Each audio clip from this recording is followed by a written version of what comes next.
एक समय था जब देश को आजाद करने की जरूरत थी, तो इसी तरह से लड़ाई अपने पूर्वजों ने लड़ी, अनेक लोगों ने अपनी जान गंवाई। उस समय लोकतंत्र हासिल करने की लड़ाई थी, और आज एक लड़ाई दूसरी ओर है जो लोकतंत्र खत्म करने की बात हो रही है।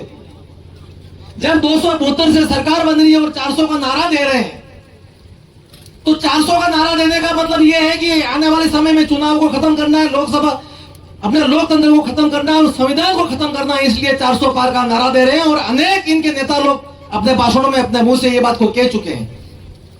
इसलिए मेहरबानी करके ये मात्र एमपी बनाने का चुनाव नहीं है, ये अपने बच्चों के भविष्य का चुनाव है।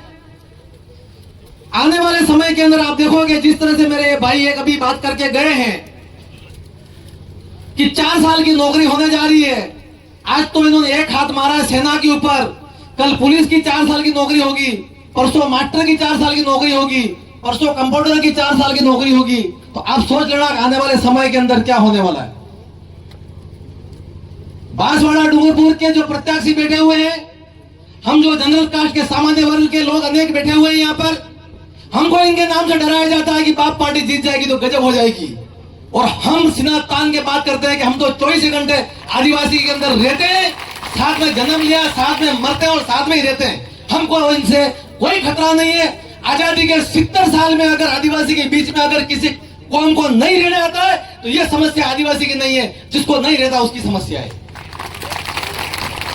और पिछले चुनाव में आपने देखा इनके 2 उम्मीदवार जीते थे, अभी 3 उम्मीदवार जीते हैं।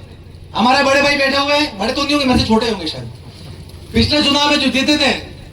आज 36 कौम को अगर साथ में ये बंदा नहीं चला होता, आज राजस्थान के अंदर दूसरे नंबर के ऊपर हाईएस्ट 70,000 से वोट से जीत के नहीं आता। लोग तो एक बार जो मेंबर बनता है उसको दूसरी बार मेंबर नहीं बनाते हैं।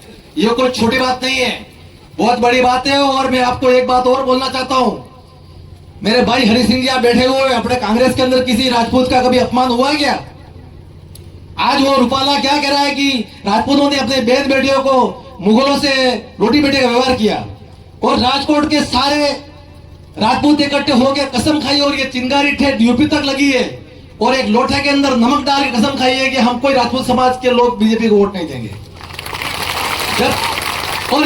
जब ये राजकोट के अंदर ये हमारा ये जज्बा चल रहा था, उस समय कम से कम 5 लाख राजपूत थे, शतरणी थी, क्षत्रिय थे, और इसके बीच में एक आदिवासी ने आके मंच पे बोला कि मेरे को 2 मिनट मेरे को भी बोलना है, और उसने बोला कि मेरे समाज के हजारों लोग आपके पीछे बैठे हुए। और जब मणिपुर के अंदर हमारे बेन बेटी की घटना हुई थी, तो यही करणी सेना और यही राजपूत समाज के लोगों ने हमको कंधे से कंधा मिला के हमारा साथ दिया।